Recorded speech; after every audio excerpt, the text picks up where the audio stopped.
Guest room গণরুম মানে ছিল ছাত্রলীগের একটা প্রোগ্রামে, সমাবেশ স্থলে মাথা বৃদ্ধি করার একটি ক্যান্টনমেন্ট ছাড়া আর কিছুই নয়। এই যে দেখেন একটা দেশ রূপান্তরের নিউজ, 8 মে 2024, বিপ্লবের মাত্র মাস দুয়েক আগের, যেখানে কর্মসূচিতে না যাওয়ার কারণে, ছাত্রলীগের নিষিদ্ধ ছাত্রলীগের কর্মসূচিতে না যাওয়ার কারণে রুমে তালা দিয়ে 12 জন শিক্ষার্থীকে বাইরে থাকতে বাধ্য করা হয়েছে রাত্রেবেলা। এই ধরনের সংবাদগুলো ছিল প্রতিনিয়ত। ছাত্রলীগের প্রোগ্রামে না যাওয়ার কারণে মারধর করা, কিল ঘুষি করা, হাত পা ভেঙে দেওয়া, মেরে ফেলার মতো ঘটনা তো আপনারা দেখেছেন যে বুয়েটে ঘটেছে। এবং ঢাকা বিশ্ববিদ্যালয়েও নির্যাতনের শিকার হয়ে হাফিজুর, তিনি নিউমোনিয়ায় আক্রান্ত হয়ে মারা গিয়েছিলেন। তো এই ধরনের মৃত্যুর ঘটনাও ঘটেছে। হাত পা ভেঙে দেওয়া, হকি স্টিক দিয়ে দাঁত টেনে তুলে ফেলা, এই হল থেকে 3-4 তলা থেকে ফেলে দেওয়া, এবং ফেলে দেওয়ার পরে সূর্যসেন হলের এই গল্প আমরা শুনেছি এবং আপনারা অনেকেই জানেন। সেখান থেকে 3 তলা থেকে একজন শিক্ষার্থীকে নির্যাতন করে ফেলে দেওয়া হয় মহসিন হল থেকে, এবং সে পড়ে যাওয়ার পরে তার হাত পা ফেটে যায়, ভেঙে যায়, রক্ত ঝরছিল।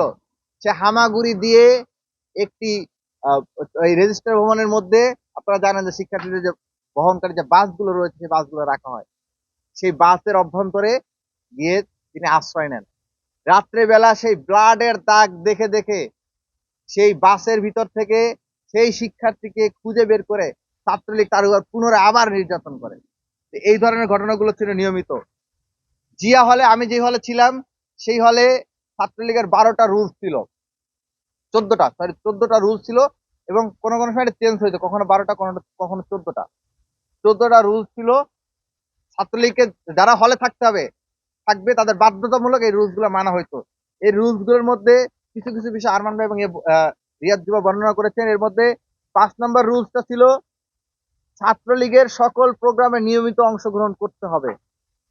ছাত্রলীগের সকল প্রোগ্রামে নিয়মিত অংশগ্রহণ করতে হবে, না হলে ফলে থাকা যাবে না। তারপরে আপনার 13 নম্বর, ছাত্রলীগ ব্যতীত অন্য কোনো সংগঠনের সাথে জড়িত থাকলে তার বিরুদ্ধে কঠোর ব্যবস্থা নেওয়া হবে।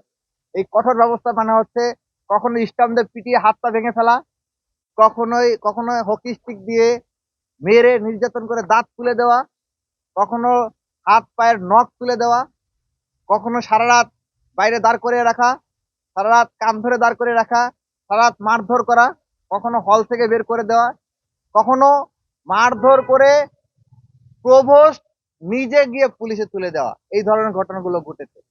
আমার জিয়া হলে আমার বড় ভাই, ডাকসুর বর্তমান কার্যনির্বাহী সদস্য মিফতাহুল হুসাইন আল মারুয়া, আপনার তার নাম শুনেছেন, তার শুধুমাত্র একটা মেসেঞ্জারে একজনকে একটা মেসেজ দিয়েছিল যে কোনো একটা ইস্যুতে, রাজনৈতিক ইস্যুতে, সেই ইস্যুটা আওয়ামী লীগের বিরুদ্ধে গিয়েছিল, লীগের বিরুদ্ধে গিয়েছিল, যে কারণে তাকে নির্যাতন করে তৎকালীন প্রভোস্ট বিল্লাল নিজে শাহবাগ থানায় তুলে দিয়ে এসেছিল।